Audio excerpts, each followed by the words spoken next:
আজকে বেরিয়ে পড়লাম আবার ঘুরতে, কিন্তু এবার আমার 2 চাকায় নয় 4 চাকায়। আজকে যাচ্ছি আমরা ঝাড়খণ্ডের পরেশনাথ মন্দির ঘুরতে। আমরা জার্নিটা শুরু করছি হুগলির চুঁচড়ো থেকে, যাব হচ্ছে ঝাড়খণ্ডের পরেশনাথ মন্দির। টোটাল ডিস্টেন্স হচ্ছে 320 কিলোমিটার, আর যেতে অ্যাপ্রক্স টাইম লাগবে 6.5 ঘন্টা। চুঁচড়ো থেকে কানেক্টিং ওয়ে ধরে আমরা উঠে গেলাম NH-19 বা দুর্গাপুর এক্সপ্রেসওয়ে। এই রাস্তা শক্তিগড় বর্ধমানের উপর দিয়ে সোজা চলে যাচ্ছে দুর্গাপুর, আর দুর্গাপুর থেকে এগিয়ে গেলেই আমরা পাবো ঝাড়খণ্ড।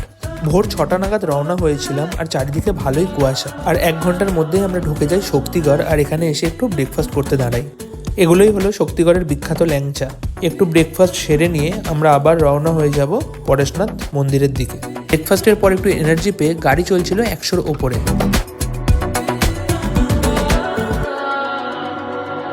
আমরা কিন্তু 4 ঘন্টার মধ্যেই ধানবাদ ক্রস করে ফেলেছি, আর ওই দেখো সামনে পাহাড় দেখা যাচ্ছে। যতই গাড়ি নিয়ে এগোনো হচ্ছে পরিবেশটা ততই শান্ত লাগছে। পাহাড়ের রাস্তার একটু একা বেঁকা ভিউটা এনজয় করা যাক।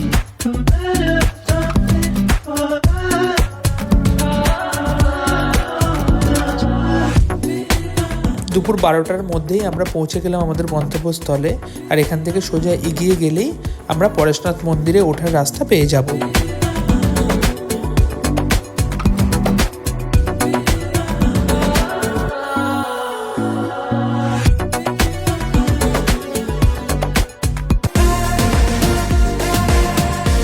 আমরা ভোর 6টায় বেরিয়েছিলাম বাড়ি থেকে, আর দুপুর 12:30-1টার মধ্যেই পৌঁছে গেলাম হোটেলে, আর তারপরে একটু খাওয়া দাওয়া সেরে নিলাম। আজকের ব্লগ এখানেই এন্ড করলাম। পরের ব্লগে আবার দেখা হচ্ছে, দেখাবো পরেশনাথের ট্রেকিং।